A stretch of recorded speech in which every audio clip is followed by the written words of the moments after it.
Going with our topic this morning. My name's Katie, and I am the owner of the Firefly Realty team here at Keller Williams Professionals in Asheville. I know we have a handful of people on the call who are not within our market center, perhaps not even in our company. So I wanted to introduce myself.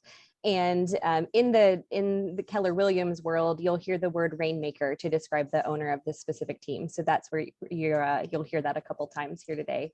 But I wanted to also introduce my operations team. We have Justin Hunter, our Director of Operations. Sara Little is our Marketing Director, and Jessica Hunter is our Listing Manager and Transaction Coordinator. And so I'm just going to jump in. I've got a bunch of questions for them. In the past 3 years, I'll give you guys a couple quick stats, just so you've got a big picture view of where we have grown as a team. In 2020, we sold 27 million in volume, or 718,000. In 2021, we sold 46 million in GCI, or sorry, 46 million in volume with a GCI of 1.38 million. And this year, 2022, we are on track to sell a volume of close to 60 million with a GCI of just under 2 million.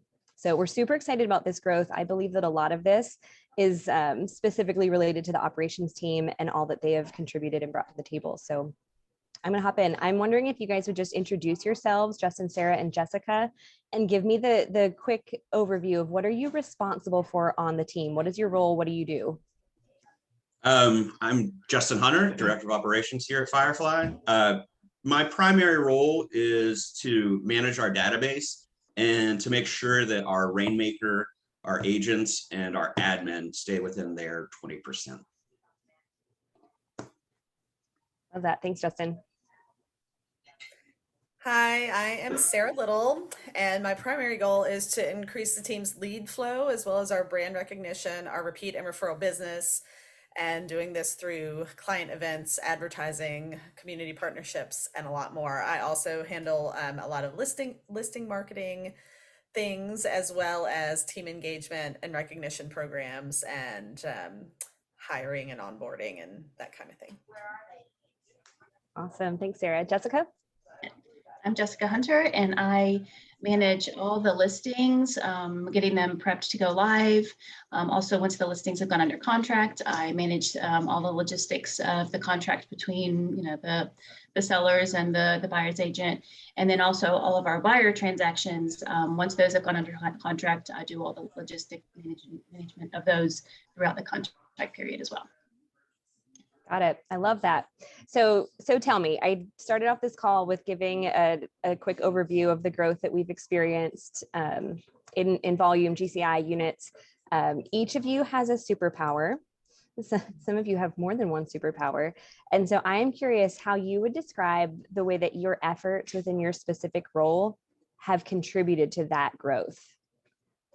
Tell us what you're doing that's making this all happen. Well, for me, I tend to hop project to project, and I kind of reflect back on a couple books like Atomic Habits. That's like you're doing your 1% consistently over time, and it's that has kind of, from my perspective, where I've helped with the business. From where I started, my position literally didn't exist. There was a job description, but I feel like every team that brings in a director of operations is starting at a different point. And so there's not a perfect job description for it. So I had to write my job description after that.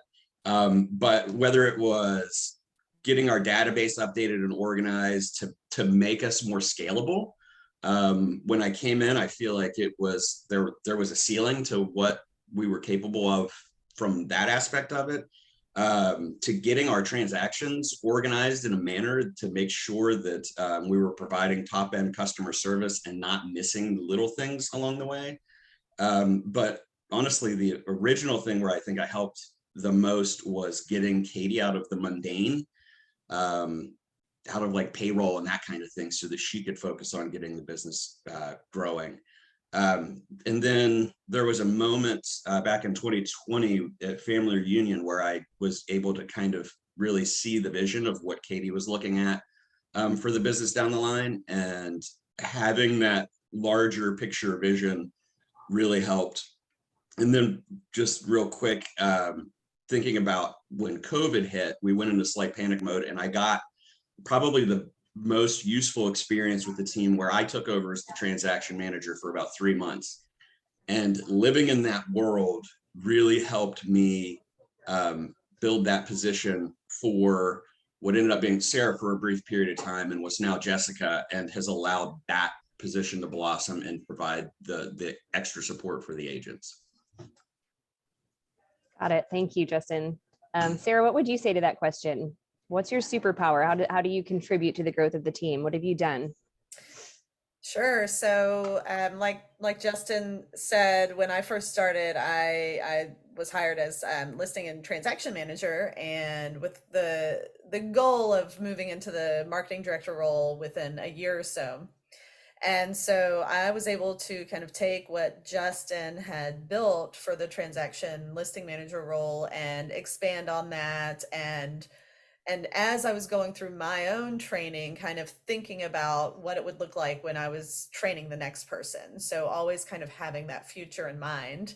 And then we hired Jessica a year later, and I was able to move into the marketing director role, which was also a role that didn't previously exist. Justin was doing a lot of the efforts at that time. So I was able to take all those things off of his plate so that he could focus more on the actual director of operations things. And then I was able to elevate our marketing efforts on all fronts, to increase our leads, to engage with our clients, to do lots more events, enhance our social media presence and community efforts and all of those things. And then the sort of third bucket of what I've done is working really closely with Justin and Katie on creating our onboarding and training program for buyers agents and listing agents. And now we've onboarded also a showing partner and an admin. So that has been something that I've been really proud of the last couple of years.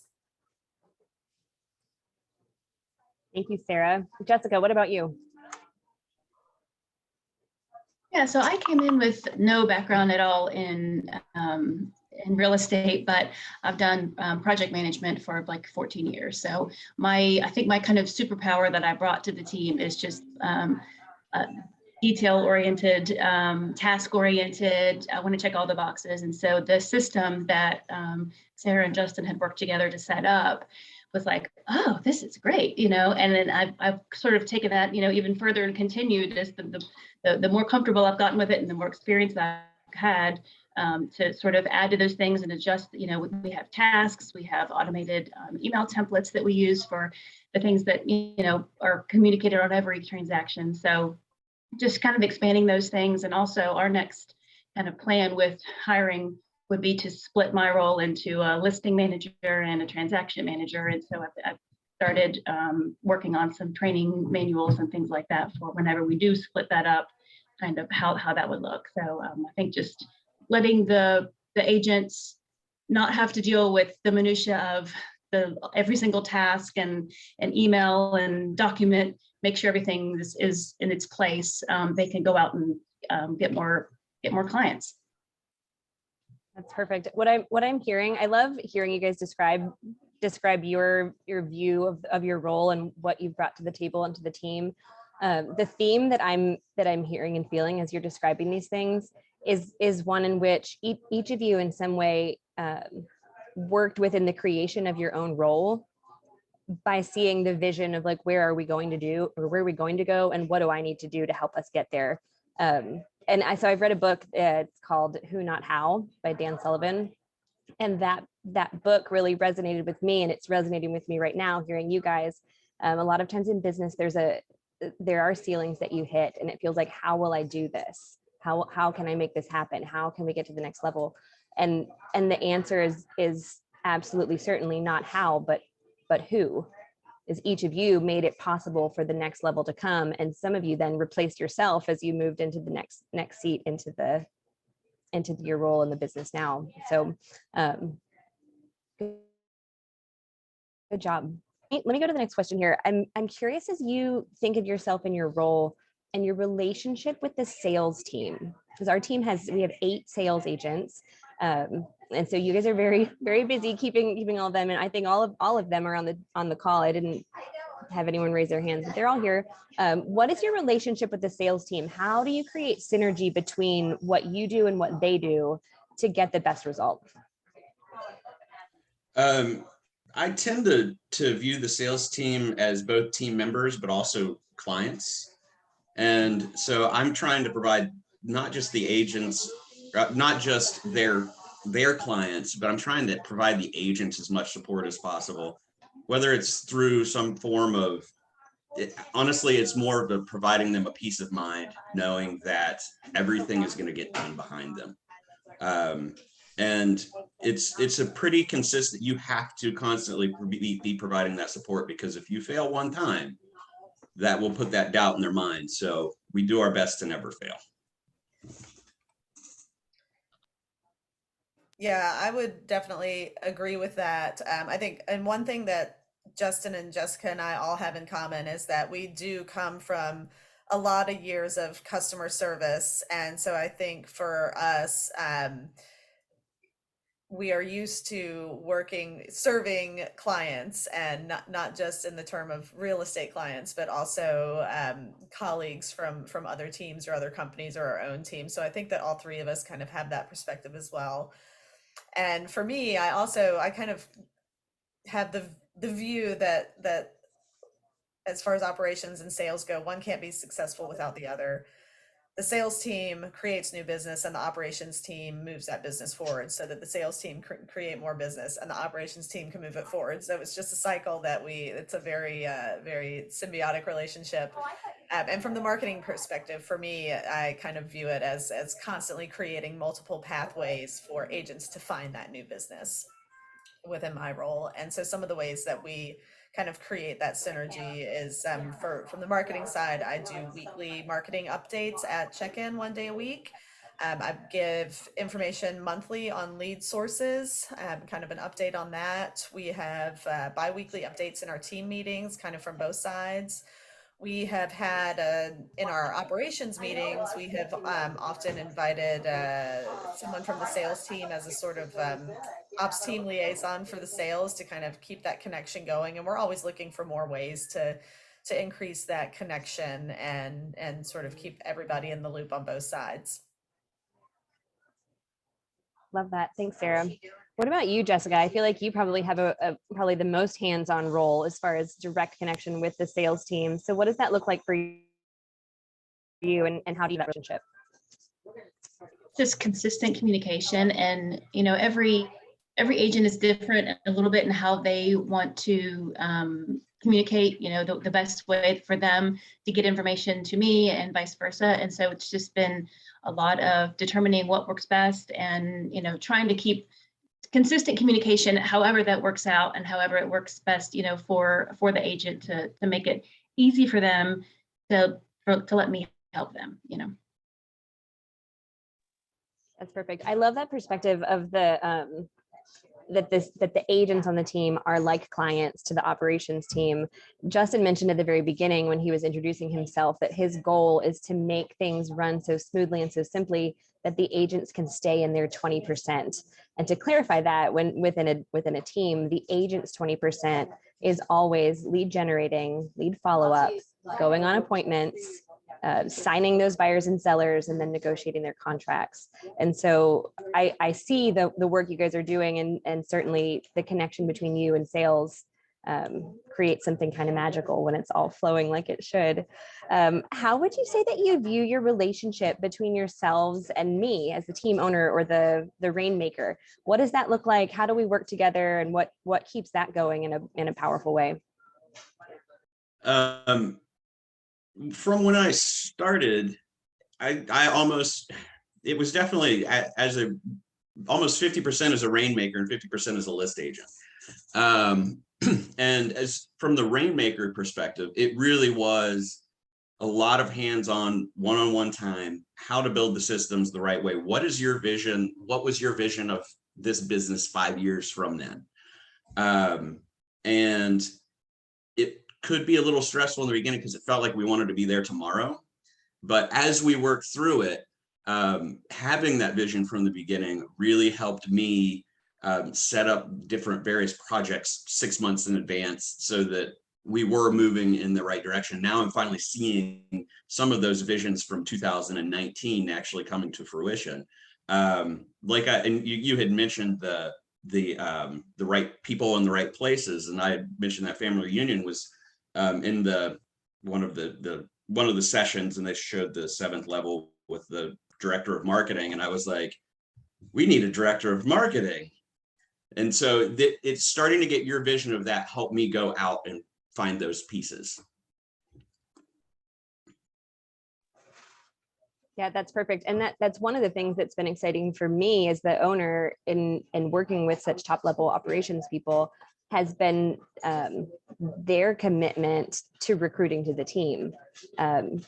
Everyone on the team has taken some ownership of that at some point. And Justin in particular way with the recruiting of both Sarah and Jessica. So love that part. Sarah, what about you? Yeah, so again, starting as listing and transaction manager, I also sort of worked with Katie in the capacity of half lead listing agent and half Rainmaker. And I'm so grateful for that. One, because I was also brand new to real estate. And so being in the role of transaction listing manager really taught me the business a lot. And I'm really, really glad that I had that opportunity and have such a good understanding of it now. And so now in the marketing role, I feel like as an operations team, I think we've all mentioned this, Justin's mentioned it, we want to make Katie's life easier so that she can focus on her 20%. We want to make it possible for Katie to go on vacation and know that everyone, whether it's agents or clients or whoever, is going to be fine while she's gone. I also feel like as a team, we're stakeholders in the business, and we often, when we have our meetings and make plans and talk about new systems or new things to implement, we kind of often looked at the business with a zoomed out view and looking at the team in terms of where we came from, what's happening now, where we want to be in the future, and how we can get there. I'd say that for me personally, I really like working with Katie in the way that I can take an idea or a dream or wish that she has, whether it's something she's had on our list for years or something that she woke up at 4 a.m. this morning and emailed us about. And I really like taking those ideas and turning them into actions and actually making them come to life. So that's something that I really like about our relationship. I like that too. I double checked. It wasn't until 6 a.m. that she emailed me. Jessica, what about you? How do you see that relationship in the business? I think so far it's mainly been trying to keep you from having to deal with too many fires. I don't want you to have to fight fires. And if we can handle the situations, with the transactions and with the listings, and you would not even be aware of it, or at least not have to deal with it, then that lets you stay in that Rainmaker role and really do the things that you really excel at. So that's kind of up to me, the less communication I have with you regarding our day-to-day inner workings, the better. And I certainly appreciate that we meet bi-weekly to talk about ideas and how are things going and what can we help with, and having communication with you in general, but also letting you do what you do best, which is lift everyone else up, and we will take care of the logistics. Thanks, Jessica. I and that relationship, I'm glad that you guys were able to communicate that the way that you just did.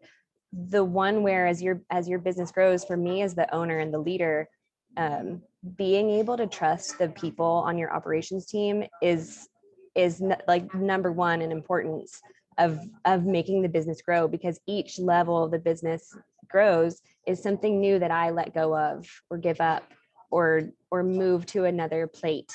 And as that or happens, we rip it out of your hands, or you grip it out of my hands unwillingly. Yeah.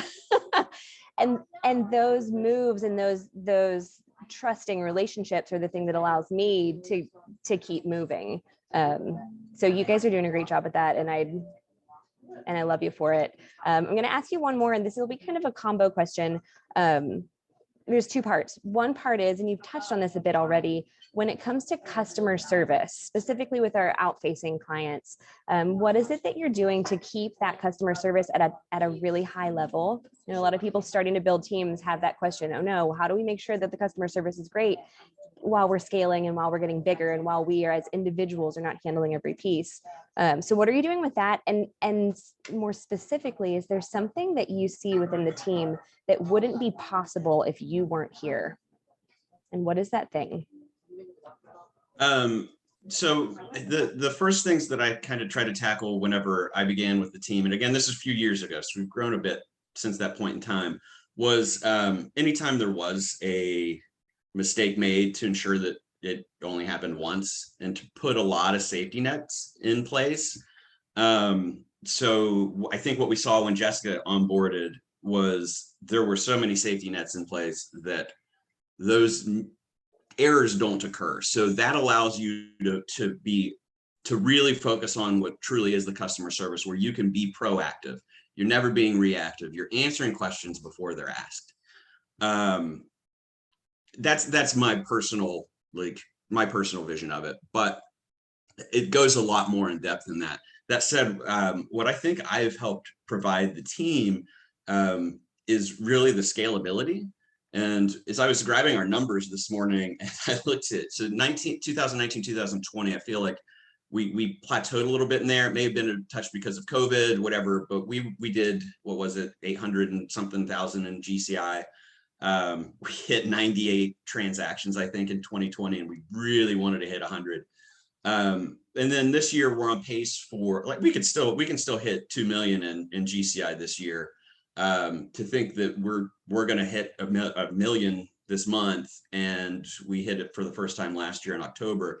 But we're doing all of this with the same number of transaction managers that we did whenever we did 800,000. So we have more than doubled the business in 2 years, and we haven't had to hire an extra person from the transaction listing manager standpoint. We will here, we'll eventually have to soon, but the fact that we were able to create enough efficiencies in there to improve our customer service and still do double the volume, that's the one thing I'm most proud of, for sure. I love that. Yeah, the reliance on systems and technology has proven itself in those numbers. I see that. Oh, and I would add great hiring as well. Yes. Sarah, what would you say? Yeah, so I mean, the first thing that came to mind when I saw this question was that it definitely, the customer service experience starts with the foundation of our bulletproof systems, and our systems that are focused on communication and follow-up that are implemented throughout the life cycle of the client. So we have a lot of different systems in place to make sure that none of those things get missed, the safety nets that Justin talked about, and every time we see something that has gone wrong, it's like, okay, how does this not happen again? And I think that is something that is so important.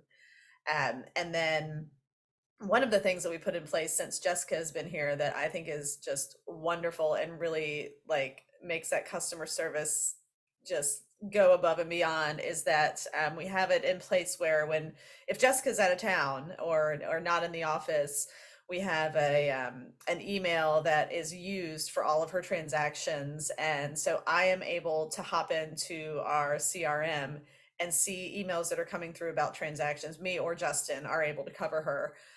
So I'm able to jump in, see all the notes that are in there, see what's happening with the transaction, and the client, and sometimes the agent might not even know that Jessica's not there because I'm able to jump in and just keep things running smoothly. So that is something that I think is a huge win for our team as far as customer service. And then from the marketing standpoint, you know, there are some systems that I've put in place, like standardized referral gifts, post-closing gifts, lots of emails, lots of database touches. A big thing that looking back that I think is possible with me in my role is the number of events that we've done since I started full-time in the marketing role a year ago. We've had 15 events or local sponsorships that we've done in 12 months. And we've got 3 more that are going on right now. So that's like 18 in just at a year. And that is definitely something that that I think would not be able to happen right now. So all of the database touches, all of the standardized client interactions, I think are something that I've brought to the table that I'm pretty proud of. You should be. Love that. Jessica, how about you? I don't really have anything totally groundbreaking new to add, but just, you know, the being now is it makes it so much easier to deal with the important things, the fires that come up, when I know that there is a task in place for every scenario and for every piece and element that we need along the way. And there's a specific due date for those depending on the due diligence deadline and the closing date. And so there's all of those, the dates and thought out. And so just I would recommend to people to come up with the list of every scenario that you would need and for the vast majority of, you know, of your transactions and of your client interactions, and just throw it all together, and then you can check boxes along the way, and that way you're not constantly in the back of your mind worrying what's getting missed. And I think what's possible for our team now that wouldn't be possible with if I wasn't in the role, and if our systems weren't in place, is just that our sales team can go out and they can get many more transactions and manage a lot more transactions than they would be able to if it was a much smaller system, or certainly if they were an individual agent. So it lets them, of course, like we've mentioned before, stay in their 20%. They don't have to worry about getting the due diligence receipt and little things like that. That's all handled. And so they can go concentrate on getting new business. One of the things that I heard among you three in the answers to these questions is how effectively we as a team have used our mistakes. Every time a mistake or an error happened or a ball was dropped, that has always been for us a learning and growing opportunity where I think everyone on the team has sat in a room with me at least once to hear the questions: what happened? Why did it happen? How do we make sure it never happens again? And a lot of our systems and our Justin calls them safety nets and capacities that are now very scalable were actually born out of those growing pains, if you will. So I love that about you guys and your capacity to think ahead, and that makes our systems and our business all the better. It's hard to believe that we're not perfect sometimes. It's shocking to me. Shock upon shocks. The whole thing is literally just built on us figuring it out as we go and having really great people thinking as they move forward. I know we're right here at 9 o'clock and we had promised that the call would end at 9. So if you do need to hop off, please do so. But I do want to offer 5 or 6 minutes. If anyone has any specific questions they would like to throw in the chat, I would be happy to kind of moderate that and ask any specific questions for any of our operations team, Jessica, Sarah, or Justin. A second here to think on if there's anything you'd like to ask that might benefit you and your business, and we'll throw it at them. And for anybody that does have to go, thank you all for coming and joining us, because you could have done anything else with your time other than this, but you came and joined us, so thank you. That was really exciting for us. Okay, so Maria asked, does our team use Command? I can answer that one. No, we are not currently using Command. We're using a different CRM.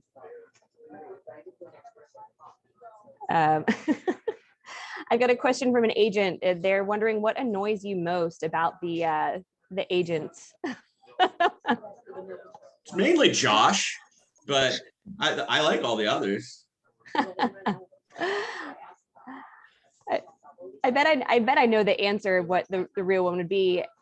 But Jessica, tell me, what annoys you most about the agents sometimes? Them doing things and not telling me that they've done them. Oh, I know, not letting Jessica just do her job. Yeah, I was gonna say The the same lane. thing. Yeah, on occasion we all become control freaks, and control freak life doesn't blend well with the team and the business that we're growing. So good question. Thank you. I know. It annoys me most when they don't do the simple task of entering your numbers. Just enter your numbers. it's your job. Like, just do your job. It's not that hard. I love you all. That's great. I've got a question here about our org chart. The question is, do all three report to Katie? I can probably field that one in part. Right now, the short answer is yes. All three are still reporting to me, though in some ways I would say that Jessica is reporting more so to Justin. We don't do a lot of, as far as like the system that needs to be created. Sometimes I'll only communicate that to Justin, and then he is managing the actual pieces of what gets put together and who's doing what. There's a lot about the business that I don't know until it's just presented back to me. So there's a little bit of a blend on that, I'd say. And Katie, I would add, it feels sort of symbiotic in a way. Like it just feels like a team most of the time. Mm-hmm. Except for whenever Katie yells at me. Except for that. All right, let me see. I'm reading these other questions here. I've got a big thank you and a systems. That was the takeaway. What CRM are we using to keep the entire team updated on transactions? Justin, you can give them that one. We use Salesforce. I have a long background in operations and building businesses. Sarah and I actually spent, Sarah, you were like closer to 15 years, right? And I was 12 years in the resort industry, and I had 5 years of Salesforce administration experience. It's a pretty powerful tool, but I also knew how to use it. That said, yes, all of our transactions run through there. Obviously, we submit to the market center through command, but all of our transactions, all of our tasks, all our reminders, all of our email notifications all get pushed out via Salesforce. And we have discovered recently, well, Justin implemented it, Slack has been a really good tool for us for intercommunication, for quick FYI notes about things. We have different, they're called channels. So we have each agent has their own transaction channel. So if a form has been sent out for signatures, we give updates there. Also little to-dos are in there. Sarah has some channels in there for marketing where she gives us all of the visuals that we can share on social media and scripts for the agents for making calls. So we found that to be a really powerful tool for a lot of different communication pieces. And I would just add, I'm a big believer in trying to keep everybody in just as few systems as possible, and having using your CRM for as many things as possible. From a communication standpoint, that is why we went with Slack, because it tends to act more like email, text, and phone calls. So got it. And we've got one more here. Cindy's asking, how do we manage referrals, incoming and outgoing referrals? What does that look like on our team right now? That's been a constant build and rebuild, I feel like. We've tried to add automation in with it, but inbound, I'm managing most of the inbound and making sure they're getting distributed properly. Outbound, it's a little bit of a mix, where we've actually probably given our agents more leverage and more reward for any of their outbound referrals. But I manage all the paperwork, and then we do our best with follow-up. So it's not a perfect system for sure. That's one that needs built upon. This is a system in process. So I love that question, Cindy. We're working on it. Let me see if there's anything else in here. I think that's it. Unless anyone else has other questions.